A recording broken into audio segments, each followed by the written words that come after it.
Well, for today's Spec Corvette project, I'm going to be working on my ignition. Specifically, I'm going to replace the keyed ignition with a push button start. And the reason I'm doing that is that in spite of fixing the ignition contacts in this car when I first got it, which was a pre-existing condition, it's still having some ignition problems. And what I'm finding specifically are down here with these little connectors, two different connectors that connect into the ignition itself. They have a tendency to, I guess, like disconnect. So when I go to start the car, basically I just get a bunch of clicking at the computer and nothing. But then if I jiggle on these little things, the thing will come alive for me.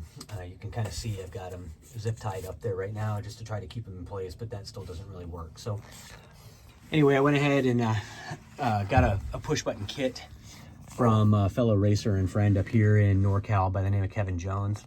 He puts together a pretty cool little push button kit that's got it all figured out for you already. So I will be installing one of his prototypes. So looking forward to it. Well, here's the kit as it comes from Kevin.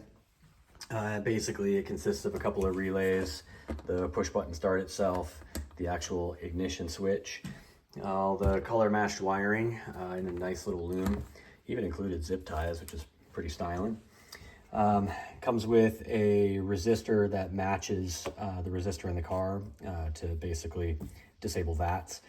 A little light over here for when the ignition's on, and then your necessary butt connectors, wire ferrules, shrink wrap, and stuff like that. So anyway, pretty thorough little kit from Kevin. So with that, the first step for me here is to go ahead and test out this resistor and just make sure the car still starts with the keyed ignition with that resistor plugged in place of the keyed resistor. So we'll see how that goes. All right, well, as mentioned, my first step was to go ahead and get this resistor attached. I wanted to do it early on in the process just in case I messed up my resistor reading or something like that. So basically, you've got this little fitting coming off of the ignition. It's kind of like the long wire there, and it connects into a fitting at the harness down here. So Kevin's setup is pretty plug and play. So it came with the fitting, which he tells me is pretty hard to get actually. And the resistor all nicely bundled up in there. So I will go ahead and give this a quick test before I get too far along. And let's just make sure the car starts up. So far so good. I got a sweep on the gauges up here. So let's see what happens. Right on. Well, it lives. So resistor's good, and I will go ahead and proceed with the next steps here, which are getting this ignition out and out of the way, and then finding a location on my dash plate to go ahead and install the push button start and the ignition switch. Checking back in for a quick second, I've got my ignition switch, ignition light, and starter button installed on my dash plate here.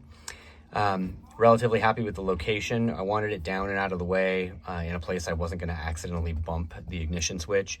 I did play with the idea of installing it up here where the old ignition switch was. I just didn't want to accidentally hit it if I was flailing on the steering wheel or something like that. So this is down and out of the way. It's away from the shifter. Really no reason for me to get down there with my hand and accidentally bump this.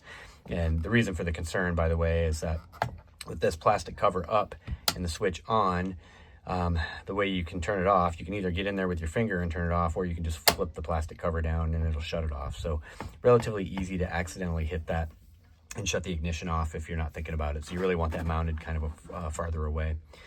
I did try to line these guys up so that my switch and starter button were in alignment with my auxiliary switches, and that went pretty well.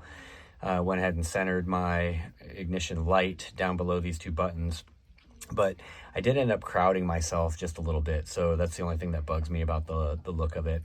The other thing is too, when this is up, I'm crowding my gas door release over here just a hair. I can still get to it easily enough, but I am crowding it.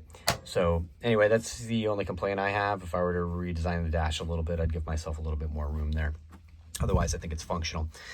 So next step here is to get into these little harnesses down here. You've got the 2 harnesses from the ignition, and Kevin did a actually outstanding job of separating these wires. So everything's color coded.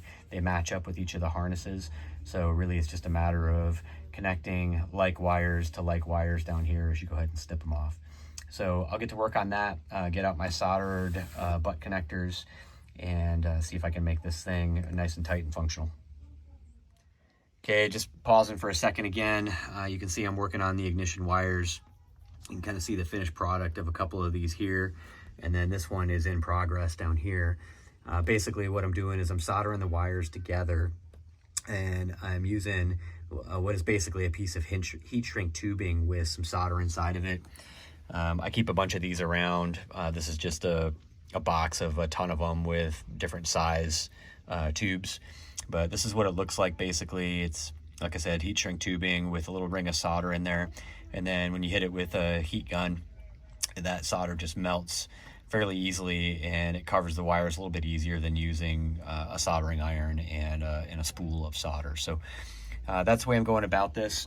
I am not using the wiring ferrules that were included in favor of just getting these things soldered together. But you can see that I am using the heat shrink tubing to go over the top of it, just to get a little bit of extra protection in case these things rub through, because this heat shrink tubing does seem to get a little bit thin once you heat it, so giving it an extra layer of protection on the top. Anyway, just working my way through these, almost done with the first connector, and then I'll be moving on to the next one. All right, wiring's together. I am going to go ahead and give this thing a test before I clean everything up. So my master battery switch right there, I can see everything fired up. I'll go ahead and hit my ignition switch, and I can see I'm doing the sweep. I can hear the fuel pump come on. So now let's give it a shot. There she goes.